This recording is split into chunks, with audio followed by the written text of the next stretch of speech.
Hey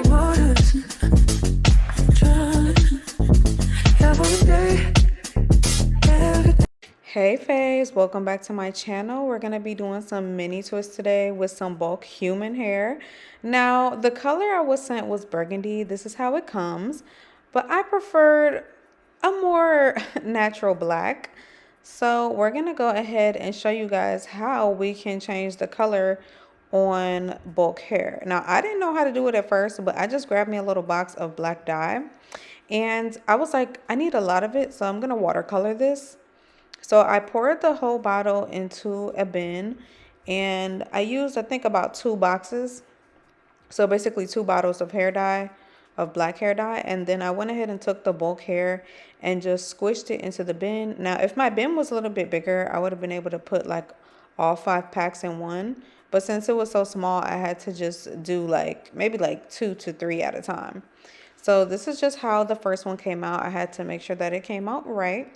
So this is it. And I left it for like about, I would say like 20 minutes. After I left it, I went ahead and just took some Dawn dish soap and just clarified the hair and washed all that dye out. And I made sure to use conditioner that came in the box afterwards just to soften the hair back up.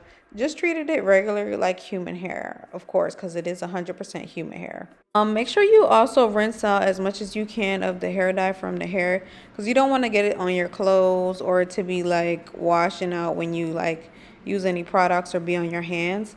And this is just the aftermath of me just cleaning up. Make sure that you, as soon as you see hair dye anywhere, go ahead and scrub it off your counters, off your table, off anything. Soon as you see any splatters around, because you don't want the hair dye to sit in place and start staining the counters. Now we're working with Hotbraids. They did send me over comb, clips, and of course an edge brush. Yes, indeed. So we're gonna start parting, and we want these to be fairly small. Now I know I'm saying mini twists, but these are probably gonna be like the size I would consider small. Mini in general is just, to me, micro. Maybe micro and mini is 2 different words, but to me, micro and mini is the same word in my mind. So I went ahead and just started parting my hair row by row. And then for me, I think I parted this and dyed the hair all in one day. And then the next day I just got to twisting. So dyeing the hair and parting my hair, that was all one day. And of course it didn't take all day, but I just separated it into 2 days since I had some time. So this is me just starting off, getting ready to start twisting. So I think altogether I had about 10 rows going all the way up. So below my ear, I think it's about 4 rows, and then above the ear, I think it's 6 rows. So that's exactly how many rows I did in total.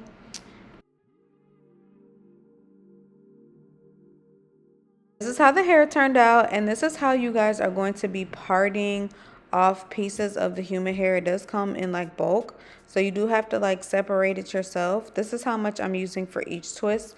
I know that's hard to determine over the camera, but you guys are gonna have to see the density of your hair compared to the density of the twist, just so you can see like how much hair you want to be using.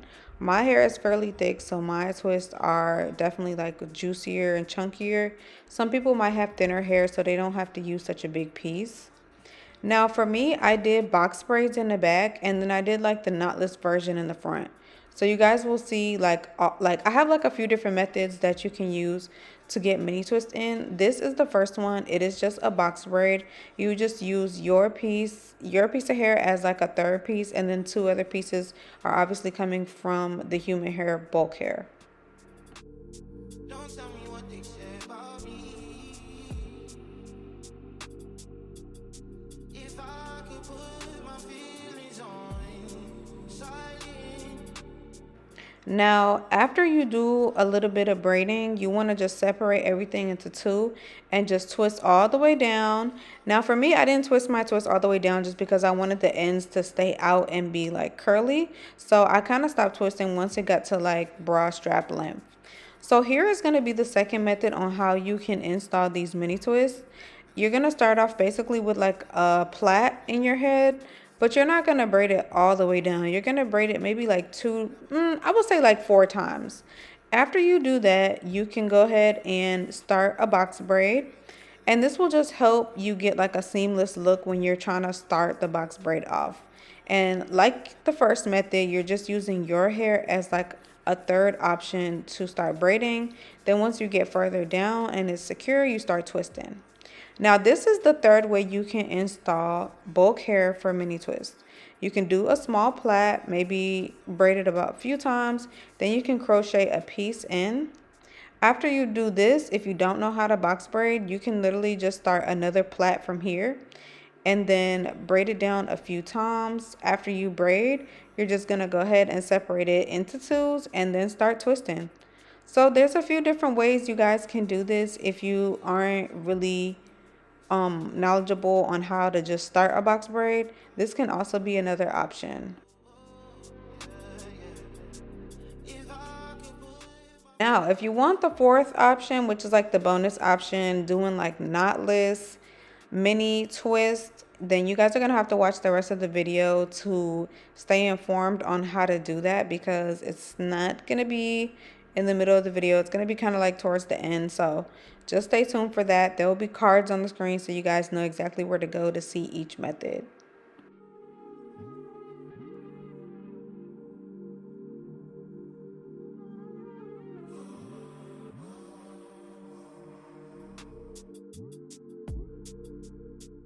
Now, when you're parting, make sure that your braids are falling in between each other. As you can see, this row falls perfectly in between the row below it. You don't want to stack your braids like kind of on top of each other. You want to make sure that you're kind of braiding like in between the open space that's below the row that you're doing.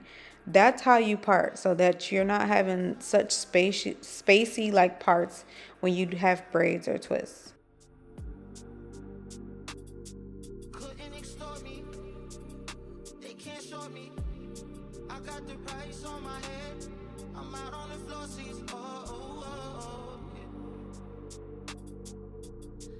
Tell me what they say about me.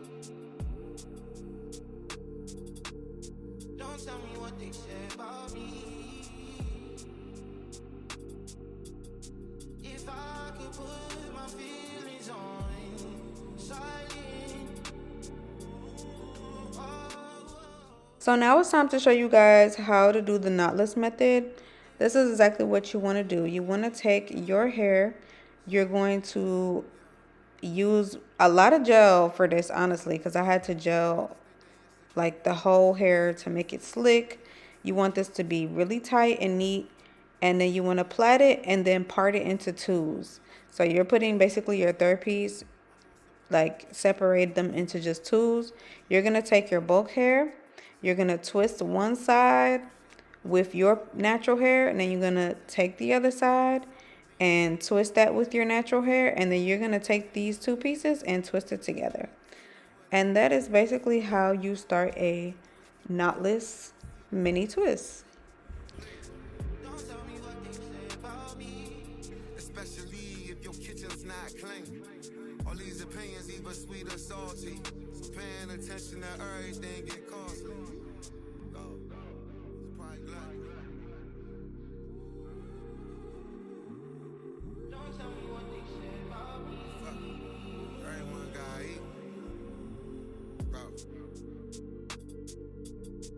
If I could put my feelings on silent.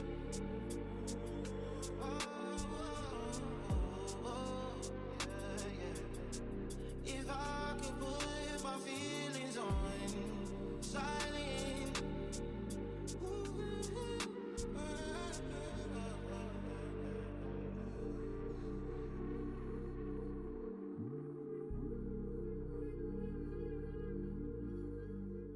So I was doing a lot of talking in this end of the video, but the audio just came out terrible. So I'm going to do a voiceover. This is the gel I use for my edges. I don't use edge control. Anybody who has been following me for years and years and years knows I only use Got to Be gel for my edges. I don't like using anything else.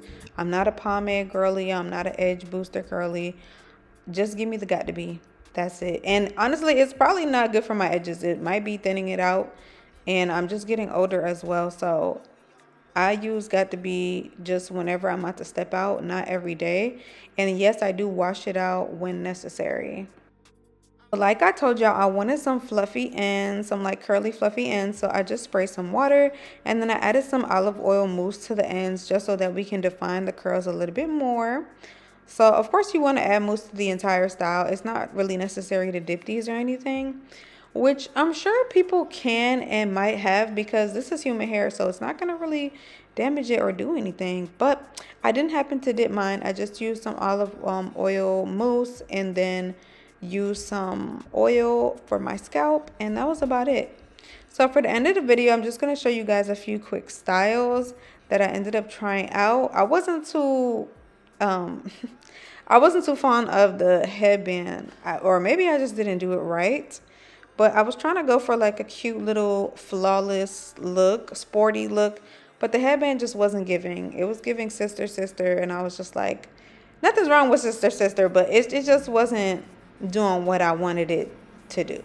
No. But you guys can see the rest of the styles that I ended up trying out. Make sure if you made it this far that you are subscribed, and leave in the comments like where you are watching this from, what city you're in, what country you're in. I know I have a lot of people in Houston, New York, and in Africa who watch my videos. So shout out to y'all. But yeah, this is the end of the video. I really love the hair. It's super soft and it's really not itchy either. That's another thing I've been noticing about sometimes installing braids or twists. Sometimes it's a little bit itchy and it just gets really irritating. But that is not happening with this hair, especially probably because I washed it. So if you guys are getting human hair, you probably should just wash it before you install it so that you don't have any itchiness or any of that going on. But yeah, this is the end of the video. Thank you guys so much for watching, and I'll see y'all in the next one. Bye bye.